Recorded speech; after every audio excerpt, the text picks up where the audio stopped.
Bonjour Ilana, bonjour à tous. C'est votre édito du lundi et Nicolas en parlait, l'élimination de Yahya Sinwar. Les images montraient son cadavre en partie écrasé par les restes de l'immeuble où il se trouvait. Une opération de routine, presque un coup de chance, suspectant que des membres du Hamas y trouvaient. Un char d'assaut de Tsahal a bombardé le bâtiment dans le quartier de Tal al-Sultan de Rafah, dans le sud de Gaza, là où le monde demandait encore il y a quelques mois à Israël de se retirer, et pourtant là même où se trouvaient des otages et donc le chef du Hamas, Yahya Sinwar. Alors, est-ce que la mort de ce terroriste, de ce cerveau, comme on le surnomme, des attaques du 7 octobre, est un tournant décisif dans la guerre contre le Hamas? Non, je crois que la bonne expression, c'est ce qui a été utilisé au plus haut sommet de l'État israélien, c'est le début de la fin de la guerre. C'est pas la fin, c'est le début de la fin. Ce sont des mots qui ont leur poids quand même. Ça veut dire que c'est un événement extrêmement important, bien sûr, décapiter comme ça le Hamas. Ça veut dire qu'on est parfaitement lucide que derrière, l'hydre va faire repousser les têtes, comme toujours. Les combattants sont toujours là. On n'a pas avancé vers la libération des otages. On n'a pas entendu parler de reddition de ceux qui survivent encore dans les tunnels comme terroristes. Mais on a connu un tournant. Ça veut dire qu'on va vers cela. C'est quoi le début de la fin? C'est qu'on peut maintenant penser qu'il y aura une reddition des derniers guerriers terroristes du Hamas, qu'il y aura peut-être des libérations d'otages, en tout cas que la négociation va ouvrir un nouveau chapitre et que derrière, on pourra ouvrir la phase politique. Et cette phase politique, diplomatique, qu'est-ce que l'on fait dans cette zone du monde pour les 20-30 ans qui viennent pour sécuriser Israël et offrir un avenir aux Palestiniens? Qu'est-ce que l'on fait politiquement et géopolitiquement? Ce chapitre-là va bientôt être ouvert. Mais quand? Est-ce qu'il est ouvert dans quelques semaines avec l'élection américaine, ou est-ce qu'il est ouvert dans 2 ans si on respecte la date des élections israéliennes? Alors aujourd'hui, évidemment, on se pose la question aussi du regard international sur ce qui s'est passé. On va évidemment parler aussi de la réaction de la France. Sébastien Lecornu qui estime qu'Israël a atteint son objectif désormais et que la guerre doit maintenant s'arrêter. Est-ce que ça va changer la donne internationale vis-à-vis d'Israël? La donne internationale vis-à-vis d'Israël a déjà changé. Mais elle a changé parce qu'il y a eu les éliminations d'Haniyeh, de Nasrallah. Il y a eu l'opération des beepers qui a marqué, qui a frappé les esprits du monde entier. C'est ça qui a permis à Israël de changer la donne dans son rapport à l'international. Ceux qui veulent un cessez-le-feu ont durci le ton parce qu'ils se rendent compte qu'Israël ne prenait pas cette direction-là. Mais beaucoup se sont dit, tiens, Israël n'est pas le Israël en faillite que l'on avait cru percevoir après le 7 octobre et cette immense catastrophe. Donc oui, quelque chose a bougé. Mais l'essentiel, je le répète, viendra de l'élection américaine. Kamala Harris, Donald Trump, le choc géopolitique que cela donnera dans les mois qui viennent, c'est cela aussi qui va changer la donne internationale vis-à-vis d'Israël. Et puis il y a la réaction aussi à l'attaque de l'Iran, la riposte israélienne qui se fait attendre depuis plus de 20 jours. Maintenant, les États-Unis aussi sont impliqués. Oui, on voit bien que derrière le Hamas, derrière ce qui a commencé le 7 octobre, l'influence géopolitique majeure des événements actuels, c'est sur la place de l'Iran, l'ombre portée de l'Iran, la force de l'Iran. Et là, on voit tous les commentaires. On passe d'une semaine où on nous dit le régime des Mollahs est tout près de s'effondrer après les humiliations qu'il a subies et les coups portés par Israël. Et puis à d'autres moments, on nous dit non, regardez, il y a eu un tremblement de terre mystérieux. Peut-être qu'ils sont déjà en train de faire des tests d'armes atomiques et que dans quelques semaines, ils seront une puissance nucléaire et qu'on ne pourra plus du tout les toucher ni les frapper. On ne sait pas de quel côté ça va aller. Sans doute les services secrets israéliens et américains le savent mieux que nous. Mais on voit bien que l'enjeu, c'est ça. C'est l'avenir de la planète à travers l'avenir du régime iranien tellement dangereux. Notons au passage que pour l'instant, une bonne partie des pays arabes laisse Israël faire, parce que l'affaiblissement de l'Iran, c'est ce qu'ils souhaitent aussi. Bien sûr. Ils sont même complices. Alors, beaucoup de réactions ensuite à l'élimination de Yahya Sinwar. On va parler de la réaction de l'exécutif, mais aussi celle des opposants. LFI, Jean-Luc Mélenchon, notamment, qui a indiqué hier que c'était une erreur de Tsahal d'avoir tué Yahya Sinwar. Pourquoi dire cela? Est-ce que ça nous étonne encore vraiment? Alors non, ça ne nous étonne pas, bien sûr. Que dire de plus désagréable et de plus inattendu? Ça, c'est la tactique politicienne de Jean-Luc Mélenchon, mais il faut regarder le sens profond de ce qu'il dit. Il dit c'est une erreur. Pourquoi dit-il c'est une erreur? Pas évidemment parce qu'il est trop malin, parce que Sinwar était son ami ou quelqu'un qu'il admirait. Non, il dit c'est une erreur parce que quand on tue son ennemi, on n'a plus personne avec qui négocier. C'est avec Sinwar, le chef du Hamas, qu'il fallait négocier l'avenir. Donc l'avoir tué est une erreur. Ça veut dire 2 choses. Ça veut dire que pour Jean-Luc Mélenchon, on négocie avec les terroristes. C'est-à-dire qu'il considère le Hamas comme un État en guerre. Et en effet, face à un État en guerre, vous trouvez un jour des dirigeants pour négocier et signer un armistice avec cet État en guerre. C'est une organisation terroriste. Ce n'est pas un État en guerre. Ensuite, c'est une manière pour Jean-Luc Mélenchon d'héroïser Sinwar. Alors il ne fait pas de Sinwar le guerrier invincible, comme certains ont pu le voir dans ces dernières images filmées par un drone où Sinwar lançait un ultime bâton. Non. Il nous dit en fait, Sinoir, on pouvait négocier avec lui, donc quelque part, c'était un homme de paix. Et c'est sa manière à lui d'envoyer un message électoraliste en France pour les quartiers travaillés par l'islam politique. Vous voyez, je voyais en Sinoir un interlocuteur, donc je suis de votre côté. De manière la moins caricaturale possible, parce qu'il a pas été tellement critiqué pour ses déclarations de Mélenchon, il envoie un message très clair. Donc l'électoralisme communautariste, oui, on y revient. Il continue dans cette même logique. Alors la réaction de l'Élysée également, j'en parlais, Sébastien Lecornu, le ministre qui estime qu'Israël a atteint son objectif, que la guerre doit maintenant s'arrêter. Sobriété dans les commentaires de l'Élysée aussi, qui, quand on regarde la réaction des États-Unis, on voit que la réaction française est plutôt tiède. Christophe. Alors il y a deux choses. Il y a d'abord une différence culturelle. Jamais la France ne réagit comme les États-Unis. Une nation plus guerrière qui, quand il y a un terroriste assassiné, disent bah oui, il avait versé du sang américain, donc il y a une réaction assez patriotique, assez va-t-en-guerre. C'est leur style. La France n'a jamais fait cela. C'est pas depuis Macron, c'est depuis toujours. Même quand un de nos pires ennemis est dézingué quelque part, on a une forme de sobriété, on est un peu plus froid, un peu plus calme. C'est notre tradition et ça faut le respecter. Mais il y a surtout dans les réactions de Macron et du pouvoir macroniste cette obsession du Liban.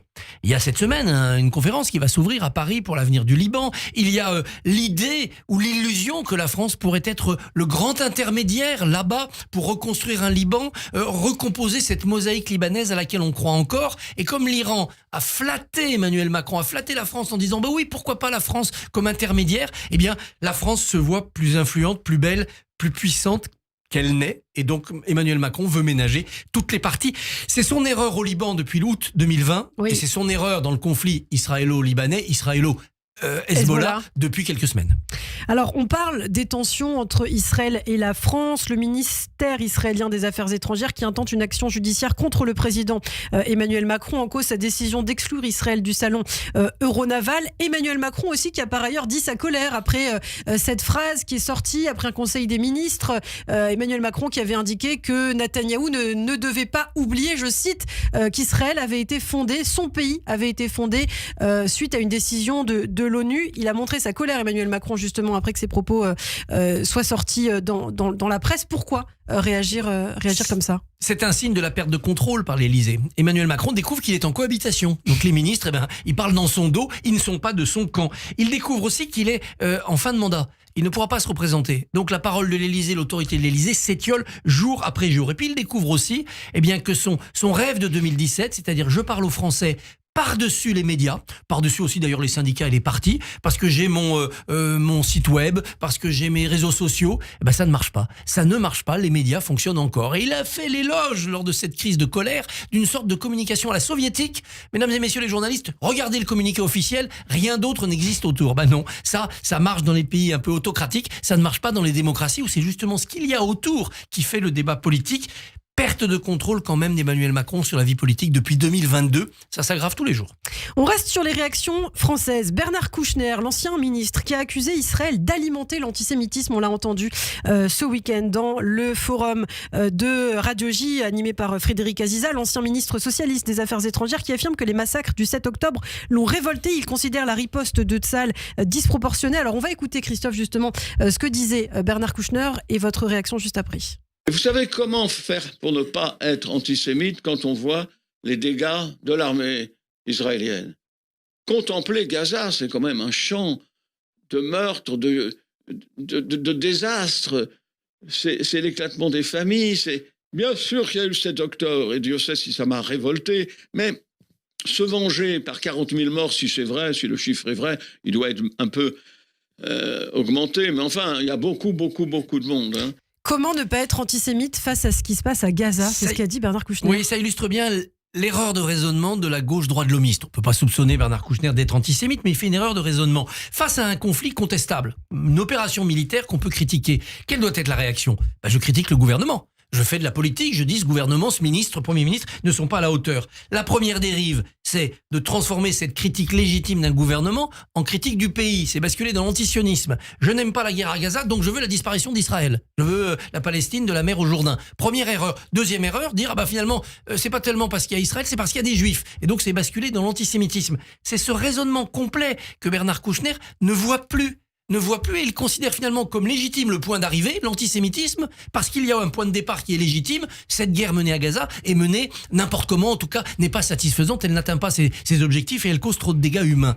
Il fait l'impasse sur tout ce raisonnement. Et il en conclut par, oui, de toute façon, la France a toujours été antisémite, donc comme si c'était une fatalité. Non, il y a toujours eu de l'antisémitisme en France, il y a toujours eu des antisémites. Il faut les surveiller, leur taper dessus parce qu'ils ressurgissent à la moindre occasion. On l'a vu après le 7 octobre. Mais la France est aussi un pays profondément mobilisé contre l'antisémitisme à travers son histoire. Et rappelons-nous les grandes pages de l'affaire Dreyfus. Donc le raisonnement de Bernard Kouchner est faux parce qu'il lui manque des maillons dans sa chaîne de raisonnement. C'est triste parce que cette gauche droit de l'homiste, finalement, elle finit par faire le jeu de la gauche radicale qui, elle, est carrément antisioniste et antisémiste.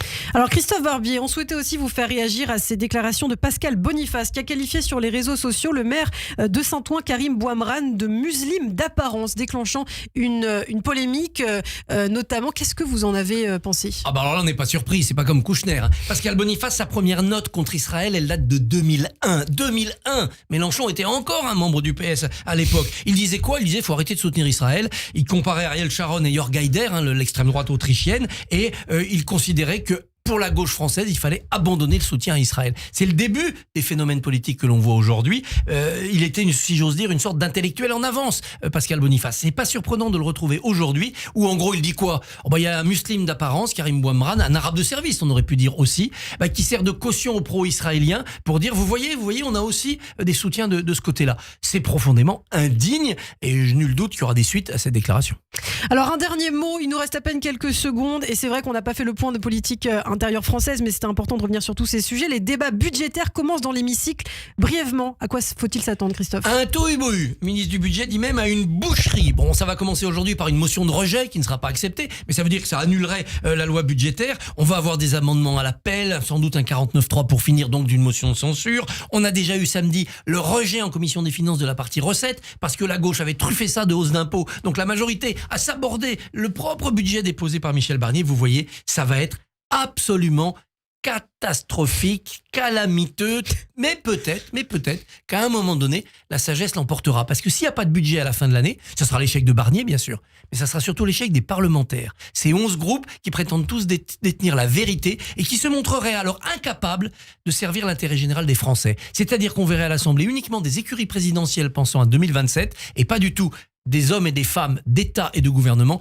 pensant aux problèmes des Français en 2024. Eh bien, merci beaucoup. C'est très clair, Christophe Barbier. Comme d'habitude, on vous retrouvera demain. Votre invité sera Éric Woerth. Radio J. Retrouvez le Barbier du matin